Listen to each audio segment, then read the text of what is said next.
सफाई चाहे झाड़ू से हो या फिर वैक्यूम क्लीनर से, आखिर सफाई तो सफाई होती है। फर्क बस इतना होता है कि वैक्यूम क्लीनर से सफाई अच्छे से और जल्दी हो जाती है, लेकिन झाड़ू ऐसा कारनामा नहीं कर पाता है। इसीलिए लोग अपने घर में झाड़ू की जगह पे वैक्यूम क्लीनर का यूज करने लगे हैं। और करे भी क्यों ना, क्योंकि वैक्यूम क्लीनर फर्श पर रेंगते हुए झट से डस्ट और कूड़े को अपने अंदर सबसे खींच लेता है। आपके काम को आसान कर देने वाला ये वैक्यूम क्लीनर आखिर बनाया कैसे जाता है, ये जरूर आप सोच रहे होंगे। जब आप सफाई कर चुके होते हैं तो आपको और भी कई सारी चीजें करनी होती हैं। हो सकता है कि आपको कुछ जलाना हो, जिसके लिए लाइटर की जरूरत पड़ सकती है। और जब आपको लाइटर की जरूरत पड़ती है तो आपके मन में ये ख्याल आता होगा कि आखिरकार इसको कैसे बनाया जाता है फैक्ट्री में। तो आज की इस वीडियो में हम आपको फैक्ट्री में वैक्यूम क्लीनर और लाइटर के बनाने की प्रोसेस के बारे में बताएंगे। तो आप हमारे साथ वीडियो में पूरा एंड तक बने रहिएगा।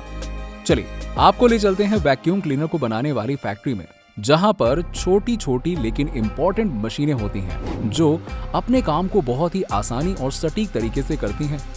वैसे आपको बता दें कि वैक्यूम क्लीनर काम को आसान करने के लिए ही बनाया जाता है। वैक्यूम क्लीनर को बनाने के लिए प्लास्टिक और दूसरे रॉ मटेरियल का यूज किया जाता है। वैसे ये मटेरियल पहले से ही तैयार होता है, जिसे मार्केट से फैक्ट्री में लाया जाता है।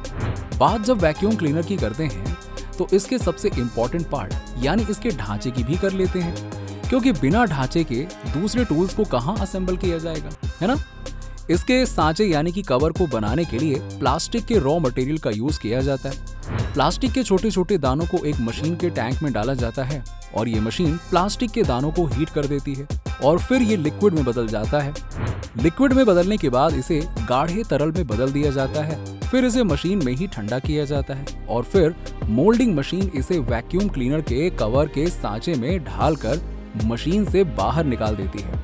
अब इन तैयार प्लास्टिक के सांचों को वर्कर्स की हेल्प से एक तरफ स्टोर कर लिया जाता है। अब आगे बढ़ते हैं वैक्यूम क्लीनर में यूज होने वाले मोटर के बनाने की प्रोसेस को देखते हैं। क्या आप जानते हैं कि मोटर में दो तरह के फैंस लगे होते हैं। एक फैन वैक्यूम क्लीनर को ठंडा रखता है, जबकि दूसरा फैन वैक्यूम में प्रेशर से डस्ट को अपनी तरफ खींचता है। अब आपको बता दें कि इसके एयर का प्रेशर इतना ज्यादा होता है कि ये बड़े बड़े पार्टिकल्स को भी अंदर खींच लेता है। आगे इस मोटर को सेपरेट चैम्बर में अच्छे से ढका जाता है। ऐसा इसलिए किया जाता है ताकि फर्श को क्लीन करने के वक्त इसमें पानी ना जाए और ये डैमेज हो सकता है। इसीलिए इस प्रोसेस के बाद इस मोटर के ऊपर वैक्यूम कनेक्टर को कनेक्ट किया जाता है। साथ ही वैक्यूम ब्लैडर को भी असेंबल किया जाता है। इस वैक्यूम ब्लैडर में उन ब्लेडों को भी लगाया जाएगा जो फर्श के गीले कूड़े को स्टोर करके अपने अंदर खींच लेंगे और फर्श को क्लीन कर देंगे। अब आगे इस मोटर को टेस्टिंग के लिए बढ़ा दिया जाता है, जहां पर इंजीनियर्स इस मोटर के वायर और शॉर्ट सर्किट की टेस्टिंग करते हैं। अब ये टेस्टिंग कंप्यूटराइज्ड मशीनों के द्वारा की जाती है और कुछ समय में ही कंप्लीट हो जाती है। अब बारी आती है वैक्यूम ट्यूब्स को बनाने की, जिसके लिए फैक्ट्री की दूसरी तरफ इसका पूरा का पूरा प्रोसेस किया जाता है। इन वैक्यूम ट्यूब्स को बनाने के लिए प्लास्टिक और एल्यूमिनियम की शीट का इस्तेमाल किया जाता है। ट्यूब्स को बनाने वाली मशीनों में इन एल्यूमिनियम की शीट को डाला जाता है और मशीन इस शीट से वैक्यूम ट्यूब्स को बनाकर मशीन से बाहर निकाल देती है। वैक्यूम ट्यूब्स बनाने के बाद अगली मशीन में इसके हेड को असेंबल किया जाता है, ठीक है। और इसी के साथ ही फैन ब्लेड, जो दो तरह की होती है, जिसमें एक प्लास्टिक से बनी होती है जिसका काम सूखे कचरे को इकट्ठा करना और दूसरी ब्लेड एल्यूमिनियम की बनी होती है, इसका काम गीले कचरे को इकट्ठा करना है। फाइनली वैक्यूम क्लीनर के हेड की असेंबलिंग के बाद स्विचेस, वायर और दूसरे पार्ट्स को असेंबल किया जाता है। इसके अलावा फैक्ट्री के दूसरी तरफ मशीनों के द्वारा फ्लोर वॉशर को तैयार कर लिया जाता है। इसके बाद इन फ्लोर वॉशर की टेस्टिंग भी की जाती है। अब इन तैयार पार्ट्स को वैक्यूम क्लीनर के सांचे में असेंबल कर दिया जाता है। साथ ही इन्हें स्क्रू की हेल्प से कस दिया जाता है। अब ये काम वर्कर्स की हेल्प से किया जाता है। वैक्यूम क्लीनर को असेंबल करने के बाद बारी आती है इन्हें पैक करने की। ये आकार में बड़े जरूर होते हैं, इसीलिए इन्हें वर्कर्स की हेल्प से पैक किया जाता है। पैक करने के बाद इन तैयार वैक्यूम क्लीनर को सेल करने के लिए ट्रांसपोर्ट की हेल्प से मार्केट में भेज दिया जाता है। लीजिए, अब देखिए आज के समय में क्लीनर का यूज बहुत ही ज्यादा किया जाने लगा है, क्योंकि ये घर की सफाई कुछ ही मिनटों में कर देता है। वहीं अगर ये सफाई कोई आदमी करे तो उसे कई घंटों लगेंगे। अब ये फ्लोर को बहुत ही आसानी से क्लीन और चमकीला बना देता है। आज के समय में कई तरह के वैक्यूम क्लीनर मार्केट में मौजूद हैं जो जबरदस्त क्वालिटी के होते हैं। सफाई के लिए वैक्यूम क्लीनर को तो बना लिया, इससे घर की सफाई भी कर ली। अब आइए जरा आपकी पॉकेट में रखे एक छोटी सी चीज जिसका इस्तेमाल आप चीजों को जलाने के लिए करते हैं, यानी कि लाइटर। जरा इसके बारे में भी जान लेते हैं। हो सकता है कि आप स्मोकिंग भी करते हो, कोई बड़ी बात नहीं है, कॉमन सी चीज है, तो आपको लाइटर की जरूरत भी पड़ सकती है। अगर आपके पास नहीं है तो आपको लाना पड़ेगा, और अगर आप लाते हैं तो आपको ये जानना भी होगा कि लाइटर आखिरकार बनाया कैसे जाता है। चलिए दोस्तों, बताते हैं कि आखिरकार ये लाइटर कैसे बनता है। इसके लिए लाइटर बनाने की फैक्ट्री की तरफ बढ़ते हैं। सबसे पहले लाइटर के बाहरी पार्ट को बनाने की प्रोसेस स्टार्ट होती है। लाइटर के बाहर का पार्ट प्लास्टिक का बनाया जाता है। इसके लिए प्लास्टिक के दानों को प्लास्टिक इंजेक्शन मोल्ड मशीन में डाला जाता है। इन दानों को मशीन पिघला देती है और लिक्विड में बदल देती है। इसके बाद ये लिक्विड लाइटर के सांचे में डाला जाता है। ये मशीन लाइटर के सांचे को बनाकर उसे बाहर निकाल देती है। आगे इन लाइटर के कवर को एक बड़े से बॉक्स में स्टोर कर लिया जाता है। इसके आगे के प्रोसेस में पुशर्स को बनाया जाता है, जिसे एक दूसरी मशीन में बनाकर स्टोर कर लिया जाता है। अब बात जब फ्लेम गार्ड्स की होती है तो इन्हें एल्यूमिनियम शीट या स्टील शीट से बनाया जाता है। मेटल शीट को एक मशीन में डाला जाता है और फिर इन्हें मोल्डिंग मशीन सांचे में डालकर बाहर निकाल देती है। अब आगे बढ़ते हैं और लाइटर में इस्तेमाल होने वाले वॉल्व्स को बनाते हैं। ये वॉल्व्स प्लास्टिक और मेटल्स दोनों से बने होते हैं। मशीन की हेल्प से पहले वॉल्व्स के सांचे को बनाया जाता है, फिर उसके अंदर प्रेशर के साथ मेटल से बने टूल को लगा दिया जाता है। टूल्स को लगाने के बाद इन पार्ट्स को वर्कर्स की हेल्प से अलग रख लिया जाता है।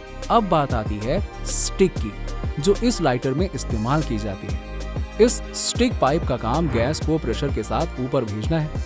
स्टिक पाइप को बनाने के लिए प्लास्टिक का यूज किया जाता है, जो फैक्ट्री के दूसरी तरफ बना ली जाती है। आगे के इन पार्ट्स के बनने के बाद बारी आती है इनके असेंबल करने की। इसके लिए सबसे पहले लाइटर के सांचे को असेंबल करने वाली मशीन पर रखा जाता है और मशीन की हेल्प से इस लाइटर के सांचे पर वॉल्व्स को सेट कर दिया जाता है और प्रेशर के साथ कस दिया जाता है। अब इसे आगे कन्वेयर बेल्ट की हेल्प से बढ़ा दिया जाता है। कन्वेयर बेल्ट से होते हुए लाइटर अगली मशीन में पहुंच जाता है, जहां पर पाइप की स्टिक को लाइटर में असेंबल कर दिया जाता है और ये प्रोसेस काफी तेजी के साथ होती है। अब इस प्रोसेस के बाद बारी आती है लाइटर में गैस भरने की, और इन लाइटर को गैस भरने की मशीन की तरफ कन्वेयर बेल्ट की हेल्प से बढ़ा दिया जाता है। गैस भरने वाली मशीन इन लाइटर में एक साथ कई लाइटर को गैस से भरकर आगे भेज दी जाती है। आप ये भी जान लीजिए कि इन लाइटर में ब्यूटेन गैस का यूज किया जाता है। अब बात आती है इनकी टेस्टिंग की, तो इसके लिए लाइटर को टेस्टिंग के लिए भेज दिया जाता है, जहां इसे जलाकर देखा जाता है और इसके प्रेशर को भी चेक किया जाता है।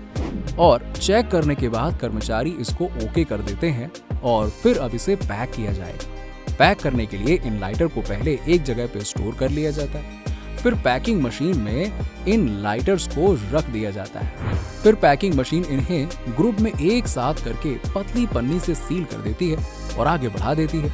पन्नी की सीलिंग के बाद इन लाइटर को एक बॉक्स में वर्कर्स की हेल्प से स्टोर कर दिया जाता है और एक एक पैकेट को रखकर टेप से सील कर दिया जाता है। अब क्या, लाइटर बनकर तैयार हो जाता है, पैक भी हो गया। अब इन्हें सेल करने के लिए मार्केट में ट्रांसपोर्ट की हेल्प से भेज दिया जाता है। अब ये तो हो गई इनके फैक्ट्री प्रोसेस की, लेकिन अगर इनके यूज की बात की जाए तो कुछ साल पहले इनका यूज कुछ ज्यादा ही किया जाता था, लेकिन अब इनका यूज बहुत कम हो जाता है। जी हाँ, इसका कारण है इसमें यूज होने वाली गैस और इसकी कीमत। वैसे इसकी जगह माचिस का इस्तेमाल कुछ ज्यादा ही होता है, लेकिन अगर इसके इम्पोर्टेंस को देखें तो लाइटर काफी टिकाऊ होते हैं। इसे आप आसानी से किसी भी मौसम में जला सकते हैं और ये खराब नहीं होता है। वैसे बारिश के मौसम में आप माचिस बिल्कुल नहीं जला सकते हैं, अगर भीग गई तो फिर तो बात ही खत्म। आप इस लाइटर से स्मोकिंग इंस्ट्रूमेंट को जला सकते हैं। इसके अलावा आप दूसरी चीजों को भी जला सकते हैं। जो लिक्विड इस लाइटर में यूज किया जाता है वो ब्यूटेन गैस होती है, जो जल सकती है।